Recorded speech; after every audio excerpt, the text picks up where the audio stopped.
dimensi dan skala diversitas. Nah, dimensi ini dimulai dari kemarin ada di biodiversitas spesies, genetik, vertikal, horizontal, struktur, fungsi, dan temporal. Kemarin juga udah saya jelaskan ini ya.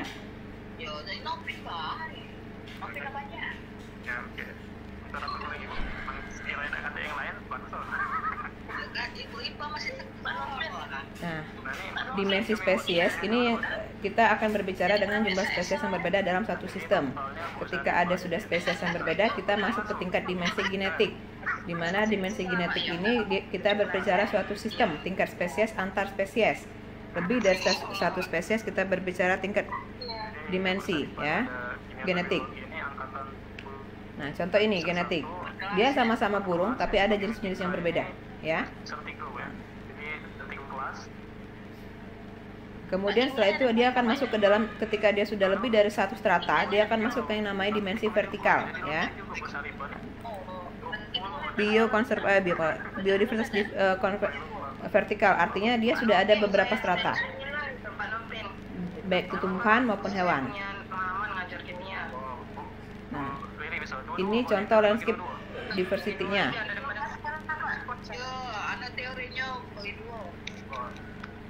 Teori sama praktikum ya? Iya. Ini masih online tidak? Ini varian kayaknya apa gini? Kalau ini. Nah, kemudian setelah itu dia akan masuk ke dimensi horizontal, pola distribusi spesial organisme dalam suatu sistem ya, dimana nanti ada suatu pola distribusi berbagai organisme dalam suatu sistem ekologi. Jadi satu lingkungan itu bermacam macam organisme. Nah, ini pengertian dimensi struktural dengan fungsional, dimana kalau struktural kita berbicara lokasinya dalam suatu sistem, tapi kalau fungsional kita berbicara interaksinya. Misalnya secara struktural dalam suatu ekosistem, hutan, dia ada hutan, ada tanamannya, ada tanaman pinusnya, ada hewannya, ada rombongan funginya dan mikroorganisme. Tapi kalau fungsinya kita melihat antara hubungannya ya, antara hutan itu akan dia menghasilkan oksigen yang dapat menunjang kehidupan organisme di dalamnya, itu fungsinya. Kemudian setelah itu kita berbicara dengan dimensi temporal. Ini artinya tingkat heterogenitasnya, perubahan siklus dari waktu ke waktu, musim dan lain sebagainya di dalam suatu sistem ekosistem.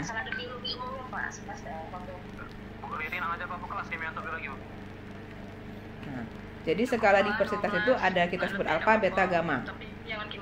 Dimana yang alfa itu adalah spesiesnya, yang beta itu komunitasnya, kemudian kalau gamma itu adalah spesies dalam skala besar. Ini sudah masuk ke dalam ekosistem besar.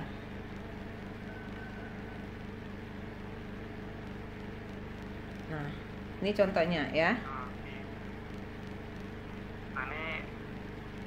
Nah, saya contohkan satu spesies kerbau. Nah, satu bok ini dia sama satu spesies, maka di alfa.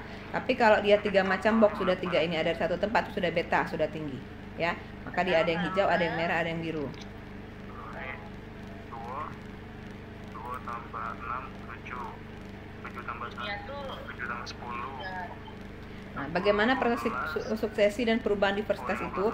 Kemarin sudah saya jelaskan bahwa ada bermacam-macam faktor yang mengakibatkan biodiversitas menurun. Salah satu adalah bencana alam dan polusi. Nah, tapi bisa peningkatan diversitas juga bisa dilakukan dengan melalui beberapa proses, diantaranya diversifikasi relung, modifikasi habitat, kompetisi, pembagian sumber makanan, dan perkembangan mutualisme ya.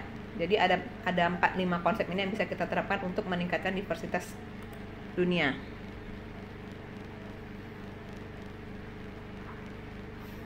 Nah, kemarin juga sudah saya jelaskan apa itu manfaat diversitas ya. Nah, jadi kalau saya jelaskan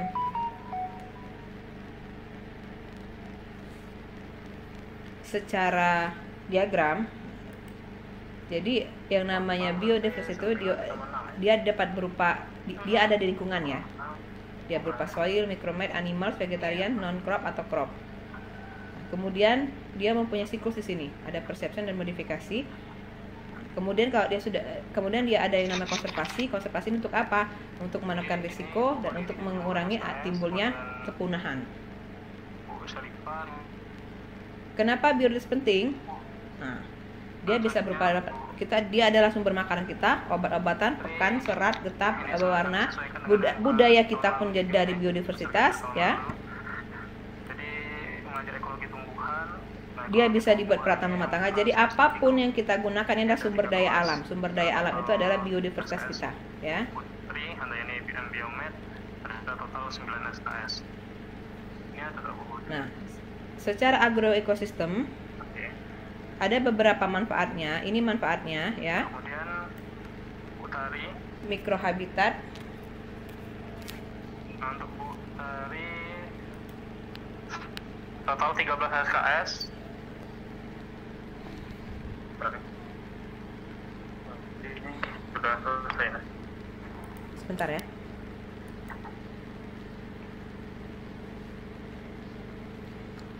Jadi secara garis besar itu,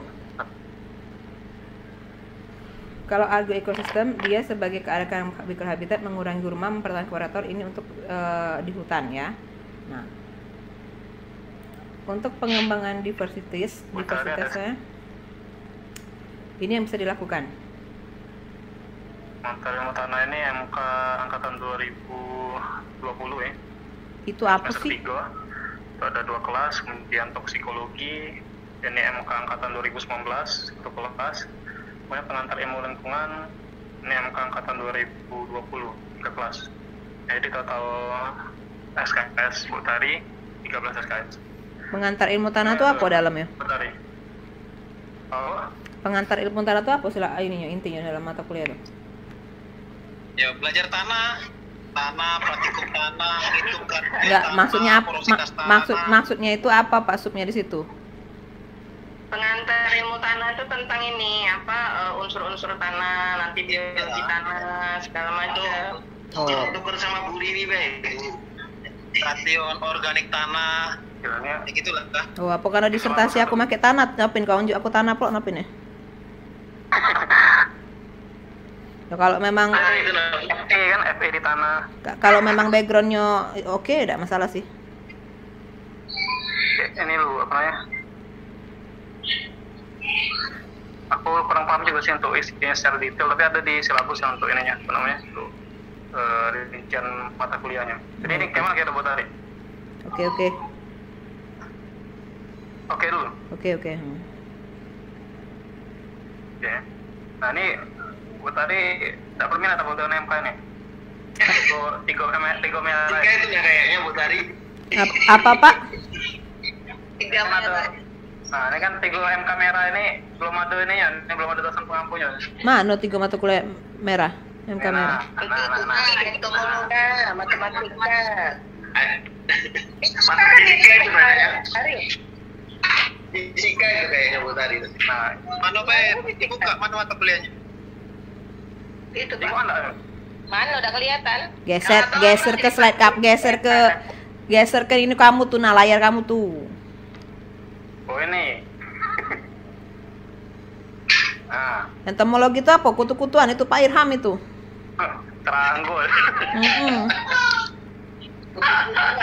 Kutu-kutuan kalau aku ngomongnya. Kalau kami dulu entomologi banyak yang parasit yang kami bahas. Yang patogen. Entomologi ini Entomologi masukkan saya aja Pak itu. Pak Lopin. apa merah? Nggak. Entomologi saya dapat. SKS-nya mana?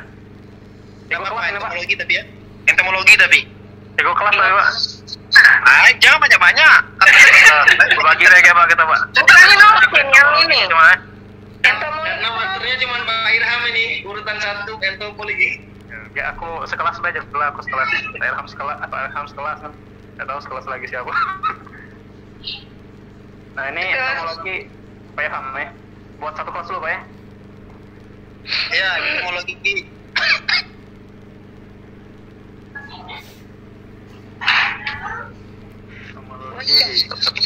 Lopin kan matematika 14 kok Lopin. Lah yang ininya Bu.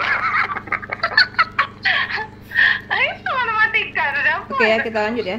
Nah, jadi ini ada perbaikan kualitas sistem, ada peningkatan diversitas biotik, perbaikan kondisi abiotik yang bisa dilakukan untuk pengembangan biodiversitas. Jadi buat tadi dapat itu tadi ini. Ya. Yang ini ya. Berarti kita oke ke 3 Dah. SKS dulu. Aku nih wong lingkungan. Nah, kemarin ngajar fisika. kalah bisa.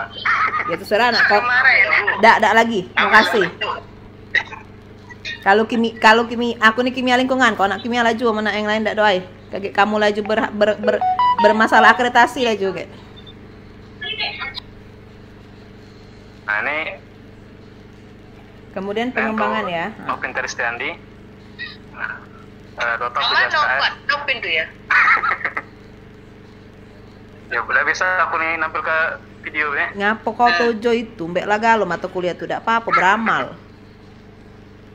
Ikhlas beramal. Lagi yang mendekati lagi ngambilnya aku ngambilnya kalau diborong. Iya, skripsi kan udah ngajar. Skripsi udah ngajar. Udahlah, lanjutlah. Nah, ini contoh ya. SK. Ini contoh jamur ada 2 SKS biodiversitas ini 2 SKS psikologi hewan nitrogennya. satu kelas nih. Ini sebenarnya 3 kelas, cuman 2 kelasnya di Pak Irham. Satu kelas. Nah, bagaimana simbiotiknya? Kita kenal dengan ada simbiosis metabolisme. 2 SKS total 7 SKS skripsi ini tak Parasitisme, komensalisme. dihitung masuk sini. Biasa di dalam lingkungan itu ada simbiosis yang saling Kemudian menguntungkan tapi ada yang politis. merugikan.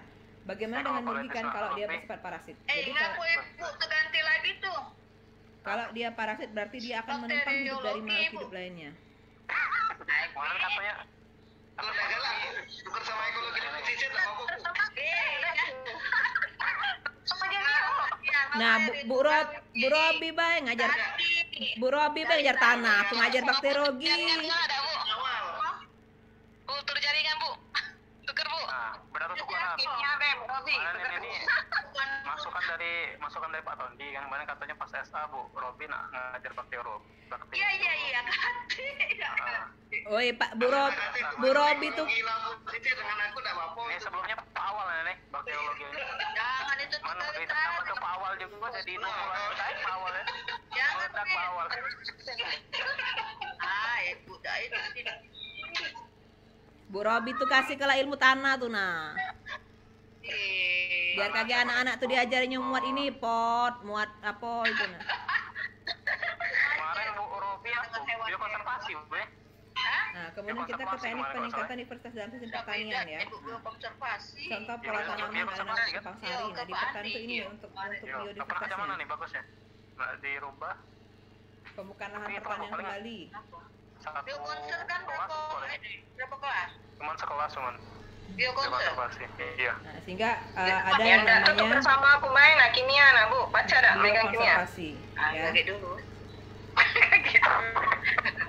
Enggak lah, itu kerandang. Saya sudah katakan dari awal. RPS lagi tuh. Bakteriologi ini awal ini. Jadi saya katakan dari awal adalah biodiversitas adalah sumber daya alam kita. Sumber daya alam itu kita gunakan untuk kehidupan kita sehari-hari. Kalau punah berarti kita kehilangan sumber daya alam yang bisa kita konsumsi yang sebagai sumber obat, sebagai sumber energi kita semuanya. Nah, bagaimana cara agar biodiversitas itu tidak punah? Itu yang pertama itu harus kita berpegang pada pengolahan keanekaragaman hayati itu bertujuan pada kebijakan yang namanya prinsip pembangunan berkelanjutan. Bagaimana prinsip pembangunan berkelanjutan itu? Oh ini masih ada psikologi biologi. Nah ya, maka dalam pengolahan lingkungan kita harus memperhatikan pemanfaatannya dulu. Itu sumber dayanya untuk apa, outputnya seperti apa, outcome-nya seperti apa. Sehingga pemanfaatan sumber daya alam itu sumber daya kita manfaatkan, namun kita tetap menjaga kelestarian fungsi lingkungan hidup sehingga lingkungan kita tetap seimbang, ya, dapat tetap meningkatkan nilai ekosistem dan pemanfaatan yang berkelanjutan. Artinya kita bisa menggunakan sumber daya itu secara berkelanjutan dan tidak akan punah. Maka ini diperlukan namanya sistem pengolahan lingkungan. Nah, outcome-nya apa? Pembangunan berkelanjutan itu ya tadi yang saya bilang, peningkatkan kesejahteraan masyarakat, kelestarian tata nilai, kelangsungan kehidupan. Nah, untuk pengendalian lingkungan hidup, ini ada green issue yang kita sebut dengan konservasi. Biokonservasi, Bang. Apa itu konservasi? Konservasi itu bagi pengolahan sumber daya alam tak terbarukan. Jadi sumber daya alam kita ini kan ada yang bisa diperbarui dan tak bisa diperbarui. Ada yang habis pakai, seperti energi, batu bara itu habis pakai.